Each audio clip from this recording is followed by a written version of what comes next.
Good morning, everyone. What if I told you that one of the greatest leadership lessons I ever learned came from a gallon of paint? Actually, it was more than 1 gallon. It was more like a baker's dozen, and it didn't come from a leadership conference or graduate school or a boardroom.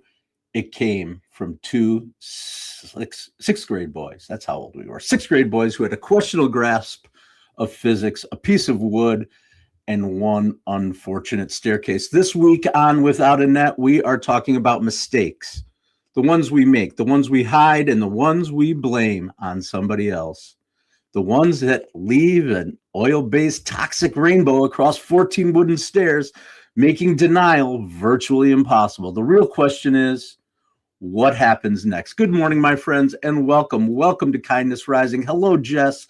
Hello, Keith. I see you guys out there. It is the start of another week here, top of the week.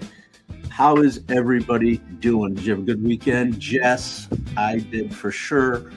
Everybody out there, come join the channel. Welcome to Mornings in the Lab Network, where we're getting started on a morning with kindness rising, more high fives for humanity, and a little bit less rage bait right here before we get on over to Mornings in the Lab with Keith, John, and friends. Good morning, good morning. Say hello in the chat, subscribe, like the channel, smash the hearts, whatever you want to do to give us support to keep going every single day here on the Mornings in the Lab Network. And today is Monday, July 27th. Holy crap, the summer's flying by.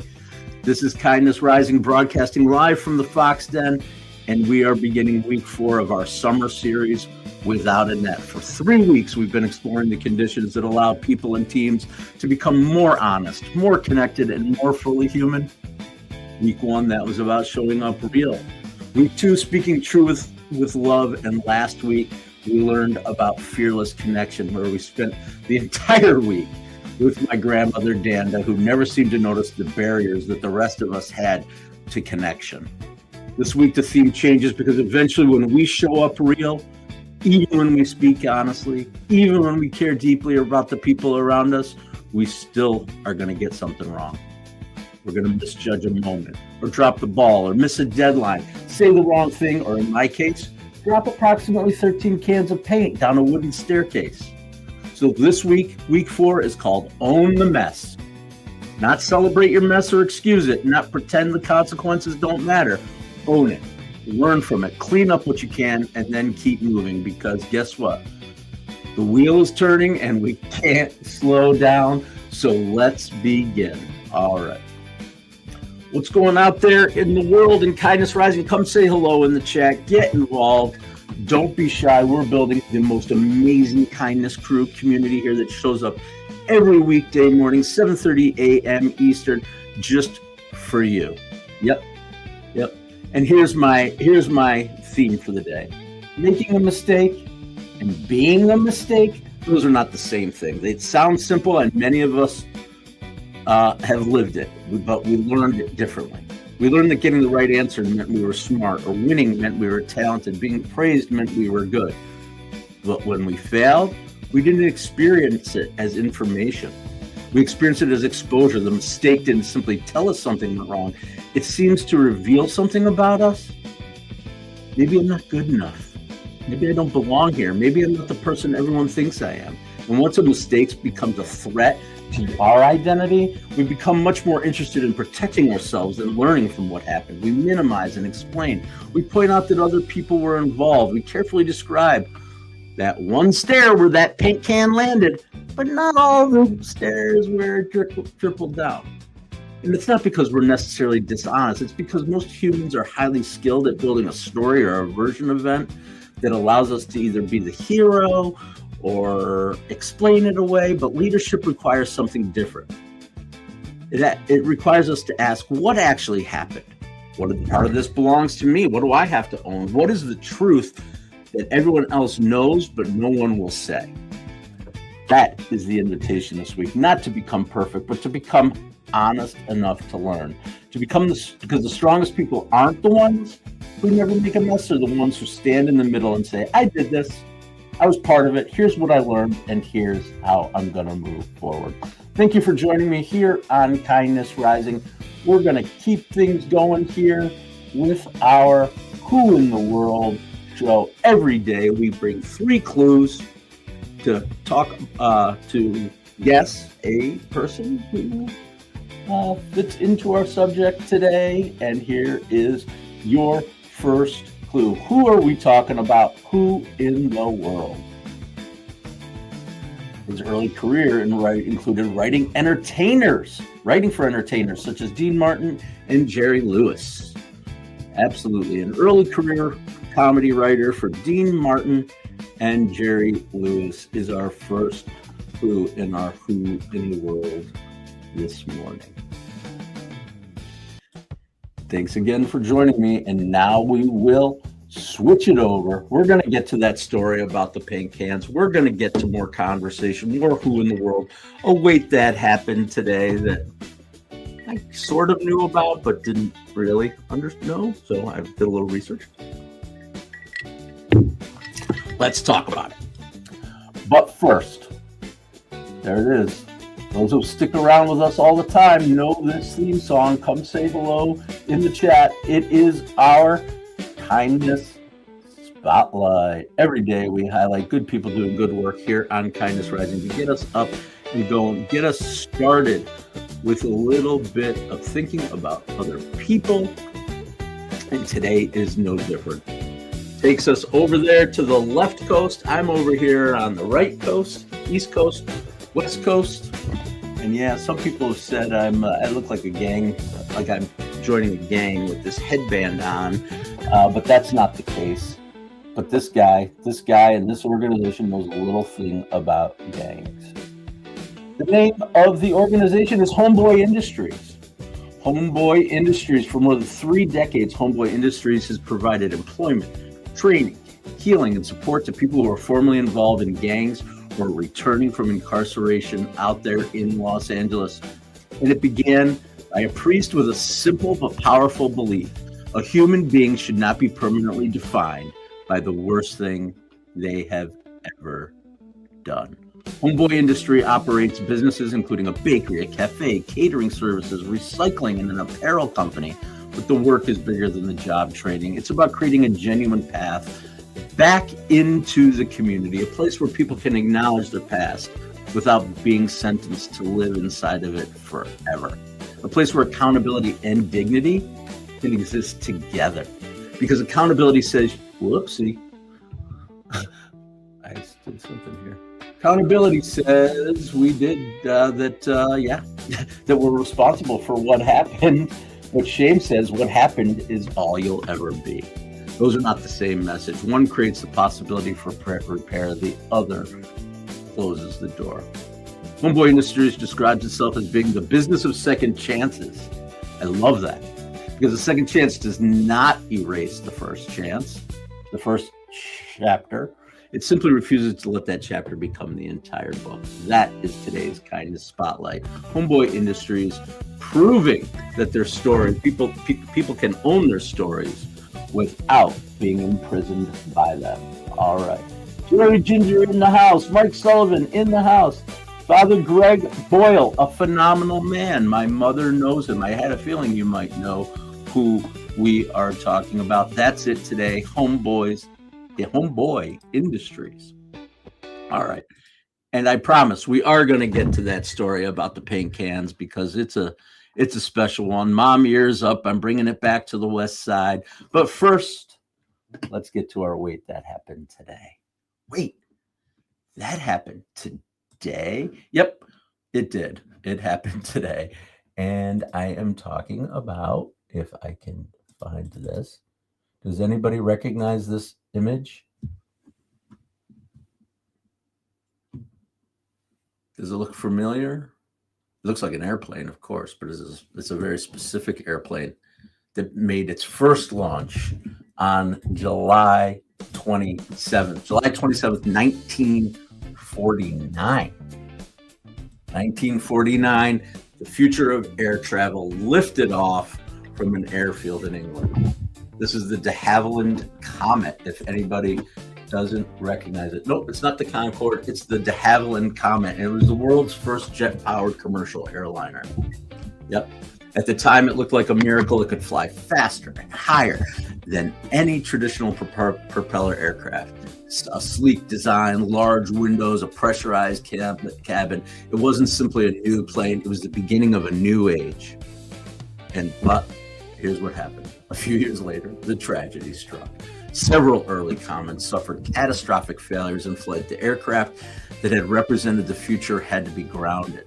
Investigators eventually discovered that repeated cycle of pressurizing and depressurizing the cabin were actually contributing to metal fatigue and structural failure within the plane. In other words, the airplane had a weakness that had not been fully understood when it was designed. It doesn't make this a simple story about somebody making a bad airplane, though. The Comet was doing something the world had never done before. When we attempt something new, we sometimes encounter problems that no one ever knew how to anticipate. The next part of the story is what matters really for us today. They didn't just clean up the wreckage and move on. They studied the failure. They tested the structure. They learned more about pressurization, stress, and metal fatigue, and the aircraft was designed. The Comet story certainly contains both extraordinary innovation and devastating failure. And today we do not honor the people who were lost.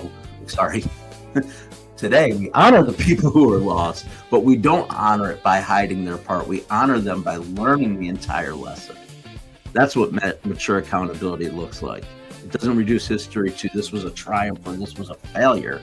It says this was a breakthrough or this was a flaw. These were the consequences. And this is what the world learned because people were willing to investigate. On July 27th, 1949, the world's first commercial jet airliner took flight, and eventually its failures helped teach the world how to build safer airplanes. That's the Haviland de Havilland Comet. All right. Let's do clue number 2. How's it going out there? Tilly, Jess, the rest of you out there? Mom, I'm glad you're here with Father Greg Boyle. Yep, you know the name. All right. Let's get to clue number 2. If I can find it. My guess is this is clue number 2. Here it is. Clue number 2. Well, remember our first clue. Let's do that. Early career comedy writing for Martin and Lewis.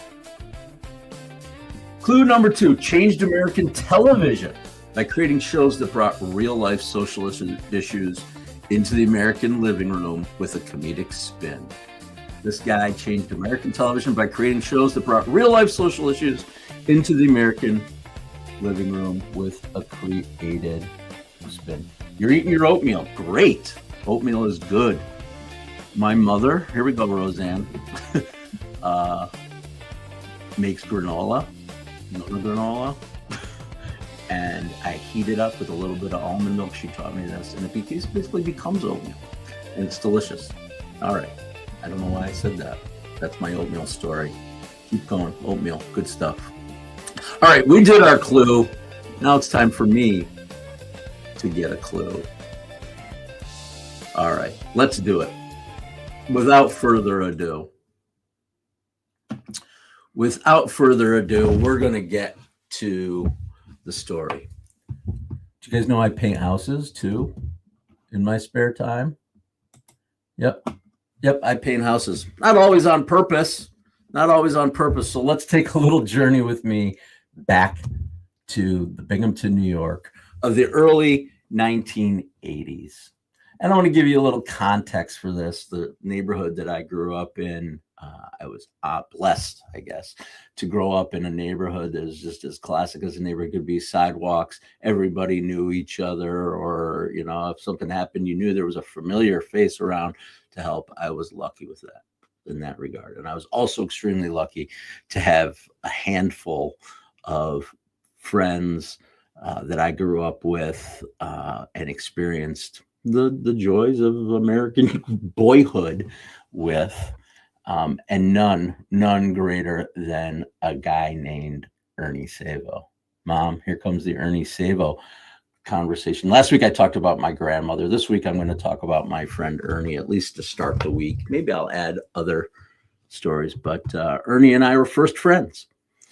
We met when my parents, my mother's met in a grocery store, or were talking in a grocery store, and Ernie and I started playing together, crawling under shelves and knocking things over, and that friendship lasted for a long, long time.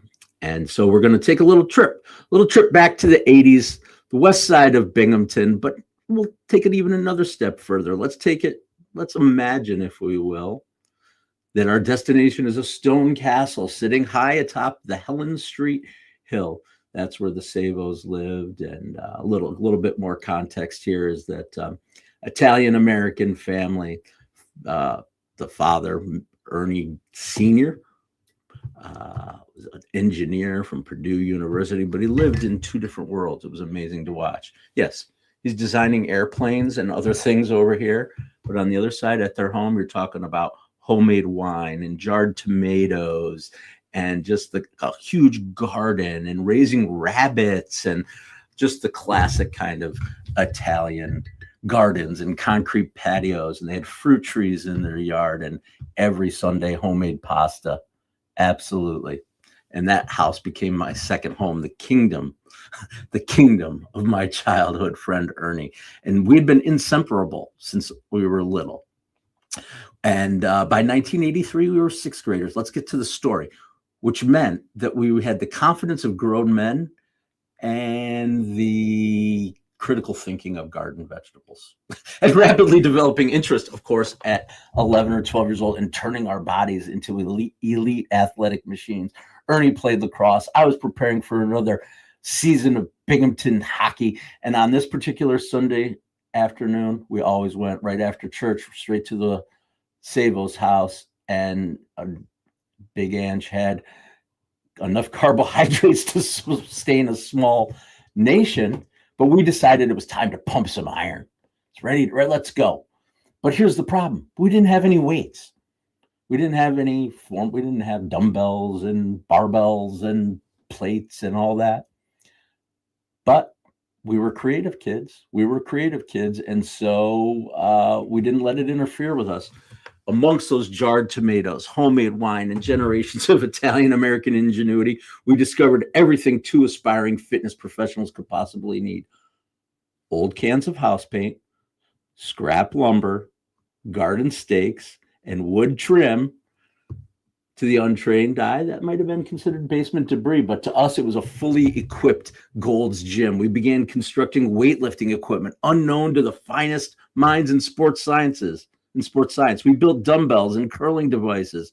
We just built an early version of a Bowflex, except ours was made with leftover wood and carried a little bit of a risk of tetanus.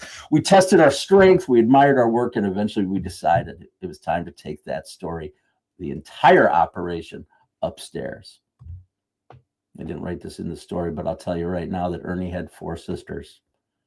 And as an 11, 12-year-old boy with four sisters, three of which were older and already mature, I wanted to impress. Trust me, I wanted to impress. So we took the whole thing up the stairs, a long piece of quarter round trim, and together we arrived at this brilliant idea. Instead of going up and down the stairs with each can, let's just load the cans onto that piece of trim and run it upstairs, and we will be ready to go. One trip, get it done, like two ancient warriors carrying a pig over a fire spit. Except the pig was 13 disintegrating cans of oil-based paint, and the spit was a decorative piece of wood approximately the strength of a breadstick. We loaded the cans, we took our positions, we lifted, and for one glorious moment it worked. We were strong, efficient, and innovators. We were also about 3 stairs away from discovering the fundamental principles of gravity. As we climbed, the piece of wood began to bend, the pig cans started sliding, the wood quivered, and snap, crash. Every single can fell. Most opened immediately, the oil-based paint bouncing down the stairs, releasing their contents, white, blue, yellow, colors that may not have had names at this time. All of it poured together into a toxic rainbow of oil-based sludge, and it didn't just spill on one step. It covered the entire staircase. All the way down. We just stood there. Moments in life when the mind races to every available option, that's where we were, in complete panic. How do we fix this? How do we hide this? Do we leave the country? Can we convince the adults the staircase had always looked like this, or it looks better somehow? Unfortunately, Ernie's father was right nearby, and King Ern, as we called him, he growled and screamed. I remember discovering the scene, and it probably was heard a mile and a half away at St. Mary's Church. Yep. But here's the thing. After a moment, this is what he said. Clean it up. Clean it up. That was it. 2 11-year-old boys cleaning it up, owning our mess, sitting there cleaning. It certainly was not the ego boosting workout in front of the sisters that we thought. And that's what we did. We cleaned it up. We owned our mess. We cleaned it up. We apologized. I still talk about it to this day. And after the cleanup, after we cleaned every stair, every railing, every drop we could reach, Mr. Savo, he didn't say it was no big deal. It was a big deal. Yep. We damaged the home. We recklessly broke things that were associated with him. But here's what I remember most, and where Kindness Rising comes in. After the cleanup, after the anger cooled down, we hopped in the Savo mobile and cruised down to Masciarelli's Deli, because we had earned those sandwiches, the gabagool and the mortadella and all the stuff that we would get from Masciarelli's Deli, and we would have our sandwiches in the afternoon after all day. The point of the story is the same thing happens in all of our lives and our organizations. Maybe not as loud as 13 cans of paint tumbling down a stair. Sometimes a deadline slips, or a decision is made without information, or a warning goes unheeded. A project continues even though everyone knows it's not going to work. Maybe a person gets hurt and trust begins to weaken. And because the failure is quieter, we're given something Ernie and I didn't have that afternoon. We're given the opportunity to pretend that it didn't happen, or to make up a different story. The evidence in our case was oil-based, multicolored, and spread across approximately 14 stairs. And there was no version of that story that could leave the staircase unpainted. But in an organization, there's room for spin. We call it a communication issue. We blame market conditions. We say there were several contributing factors. We produce a presentation that's explaining it, that the outcome was not what we anticipated, but the project created several important strategic learnings. That may all be true, but sometimes the most important sentence is much simpler. We did this, or even more powerfully, I did this. I missed it. I didn't listen. I made the wrong call. Here's what I learned. All those things. Yep. Because when the person with the most power says, here's what I got wrong, it changes what becomes possible for everybody else. Yep. That is true. All right. So that is the story. That is the story of the paint cans, which, like I said, we get together as a crew. Ernie doesn't live here anymore. But we see each other regularly when he comes back. His family is still here in town. And unfortunately, it's usually a funeral at this time in our lives where we're getting back together. Used to be weddings, but we're at the phase now where we're at funerals. And I hope we don't have to have a funeral soon. But here's the thing. The other side of this, another piece of this. And again, I didn't mean to go here, but we show up for each other. When my father died, who was the first person in line from 3 hours away? Maybe not the first person in line, but he was there. He was there early and stayed the whole time. Ernie Savo. Absolutely. Absolutely. All right, let's get to our final clue. Thank you very much. Does anybody have a clue, an idea of who we're talking about? Again, we're getting into some real life stuff here, and this guy certainly knew about real life, starting with his early career writing for Dean Martin and Jerry Lewis.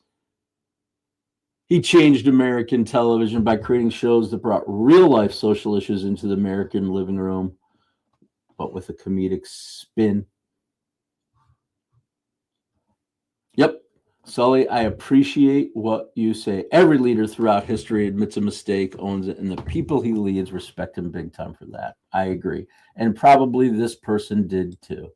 Last clue, All in the Family, the Jeffersons, Good Times, One Day at a Time. Gen X learned from the norm whole families he put on television. Gen X learned from the norm whole families he put on television. Do we know who this is, Mom? I think this might be right in your wheelhouse. All in the Family. Who created it? Sully with the win. Norman Lear is the answer, and we'll talk a little bit more about Norman Lear in just a moment, right after our Kindness Compass. All right. Every day here on Kindness Rising, we move from thought to action. We've been talking about naming the whole staircase. When a mistake happens, when the paint fell, it didn't just fall on the top stair, it rolled all the way down. So that is what we're doing today. We're naming the whole staircase. And today, instead of 3 ideas, I have 3 questions. Yes, 3 questions. What mess are you making smaller than it really was? Maybe you have to admit part of it, but not the part that actually matters. What would the complete, honest sentence sound like? Yep. Part 2, what part belongs to you? Not all of it, not necessarily even most of it, but your part. What decision, action, or silence was yours? And lastly, what's the next note? Not the excuse, not another explanation, not the the fifth version of the apology. What action comes next? What can you repair? What can you change? What can you do differently beginning today? And here's your challenge. Own one thing. Say one honest sentence. Don't make it dramatic. Just say, I got this wrong. I should have listened. I didn't follow through. How about I'm sorry? Here's what I'm going to do now, because accountability does not require you to become smaller. It requires you to become more honest. Name the whole staircase and then begin the cleanup. That is today's Kindness Compass. Thanks for joining. And yep, you had it right, Sully and Jerry Ginger. Who's got good Norman Lear memories? Oh, I see a red door and I want to paint it black. I do too. Okay. Interesting little non sequitur from Jerry Ginger. Yeah. All right. Today's mystery person was Norman Lear. He left college after the attack on Pearl Harbor and served during World War II. And then he pursued an early interest in publicity and eventually became one of the most influential television creators. All in the Family, Jefferson's, Maude, Sanford and Son. But he didn't create perfect families. He created recognizable ones, people who argued, who carried prejudice, who said the wrong thing, whose love for one another automatically didn't eliminate the conflicts. And through comedy, he invited millions of people into conversations that television had often avoided. And that makes him the perfect person for beginning our Own Your Mess this week. Norman Lear understood that human beings are complicated. Families are messy. Society is messy. And sometimes laughter creates just enough room for us to see something about ourselves that we might otherwise refuse to face. He was born on this date, July 27th, 1922. And he is today's answer to who in the world? All right. Norman Lear was our answer. Own one mistake and fix it. I love it. Sully, you need to be writing these shows or doing your own show. You got it down, buddy. I love it. All right. Let's wrap it up. It's hard to believe we've blown through a half hour on a Monday morning here together. Thank you so much, Kindness Crew, Jess and Sully and Jerry and Roseanne and everybody else who's out there joining us on the daily. I'm going to bring it back to the Grateful Dead today, and it's the classic, The Wheel. And it sits right at the center of what we're doing the entire week this week. The wheel is turning and you can't slow down. Life doesn't pause while we decide how to explain what happened. The relationship continues, the team continues, the consequences continue, and the wheel keeps turning. When we make a mistake, we sometimes wish we could stop everything, go backward, or choose differently. Catch that paint right before it falls. But that's not the way it works. The question isn't how do I return to the moment before the mistake? The question is who will I become in the moment after? And it's true in our families, in our workplaces, and in our society. Absolutely. Where we want to build a culture where mistakes can be named without pretending that they don't matter, where accountability doesn't require humiliation, but a person with the where accountability doesn't require humiliation, where a person with the most power is willing to go first. So today, don't waste the mess. Own it, learn from it, repair what you can, then play the next note because the wheel is turning, the music's still playing, and we are still here. And we'll be back tomorrow morning, 8:30 a.m. Eastern, right here on Kindness Rising. Now get on over to Mornings in the Lab with Keith, John, and friends. I'll see you tomorrow morning at 7:30 a.m. And until then, Jess, Sully, Jerry, if you're still out there, stay uncommon and stay kind.